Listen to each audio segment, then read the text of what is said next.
हुकूमत का बैरून मुल्क वफ्द भेजने का फैसला अच्छा है, लेकिन हुकूमती कमेटी में अपोजिशन का कोई रुकन शामिल है। कायदे हिज़्ब इख्तिलाफ शबली फराज का सैनेट ने खिताब कहा, हुकूमत ने अपोजिशन को साइड लाइन करने की नई रिवायत डाल दी है। हम पाकिस्तान का केस लड़ेंगे, हम अपने खर्चे पर PTI वफ्द बैरून मुल्क भेजेंगे। हुकूमत से दरख्वास्त है कि जो मेंबरान हम बाहर भिजवाएं उनके नाम ECL में मत डालें। हुकूमती सतह पे अपोजिशन की कोई नुमाइंदगी नहीं है।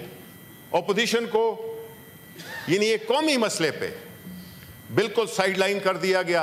इससे हुकूमत का जो एक शॉर्ट साइटेडनेस है वो नजर आती है और उसमें न शामिल करके अगेन मैं कहता हूं हमारे नाम बिल्कुल आज डाले ही नहीं। अब वो चैप्टर क्लोज हो गया है। हम अपनी मुल्क की खिदमत के लिए हम अपने वफ्द भेजेंगे, अपने पार्लियामेंटेरियंस के वफ्द अपने खर्चे पे भेजेंगे, पाकिस्तान का केस लड़ेंगे।